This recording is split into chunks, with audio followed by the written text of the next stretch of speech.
ঈদুল ফিতর এর সুন্নাহ আছে অনেকগুলো। কি কি সুন্নাহ আছে ঈদুল ফিতরের? ঈদের চাঁদ ওঠার পর থেকে প্রথম আমল হলো ফিতরা দেওয়া। পরিবারের সবার তরফ থেকে গরিব অভাবী লোকদের কাছে, আপনার পরিবারে 5 জন হলে 5 জনের পক্ষ থেকে ফিতরা আপনি খাবার পৌঁছে দিবেন গরিবের বাসায়। এটা হলো প্রথম আমল। দ্বিতীয় হলো ঈদের চাঁদ দেখা গেছে, তাকবীর শুরু করবেন, আল্লাহু আকবার, আল্লাহু আকবার, লা ইলাহা ইল্লাল্লাহু, আল্লাহু আকবার, আল্লাহু আকবার ওয়ালিল্লাহিল হামদ। বেশি বেশি করে পড়তে থাকবেন। এটা পুরুষ হোক নারী হোক সবাই, পুরুষ একটু জোরে জোরে, মহিলা একটু আস্তে আস্তে। অবশ্য ওইটা ঈদগাহে আসার সময় জোরে জোরে পড়বেন, একইদে জোরে একইদে আস্তে, কিন্তু এমনি স্বাভাবিক অবস্থায় সাধারণ গতিতে পড়বেন, নারী পুরুষ সবাই যার যার মতো করে তাকবীর। এবং বিশেষ করে এই তাকবীর এটা জিলহজের প্রথম দশকে পুরো দশক ধরেই পড়তে হয়।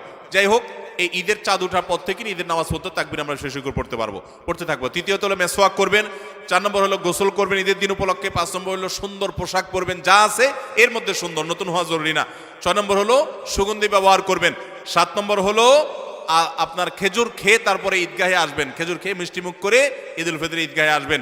এরপরের সুন্নাত হলো যে রাস্তায় ঈদগাহে যাবেন আরেক রাস্তায় ঈদগাহ থেকে ফেরত যাবেন। এগুলো হলো ঈদের সুন্নাহ।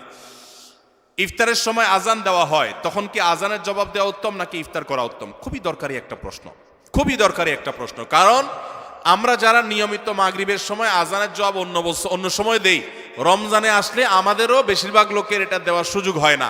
কারণ ইফতার আজানের ওয়াক্ত, সূর্য ডুবছে, আজান হয়েছে, আমরা ইফতার নিয়ে এমনভাবে ব্যস্ত হয়ে পড়ি আজানের জবাব আর দেই না। এখন প্রশ্ন হলো কোনটা আগে করবেন কোনটা পরে করবেন? উত্তর হলো আগে আর পরের দরকার নেই, দুইটাই সমান্তরালভাবে করতে পারেন। বিসমিল্লাহ বলে আপনি আল্লাহু আকবার, আল্লাহু আকবার, যদি টাইম মতো আজান হয়ে গেল আপনি ইফতার করলেন, ইফতার করে আপনি আল্লাহু আকবার, আল্লাহু আকবার আজানের জবাব দেন।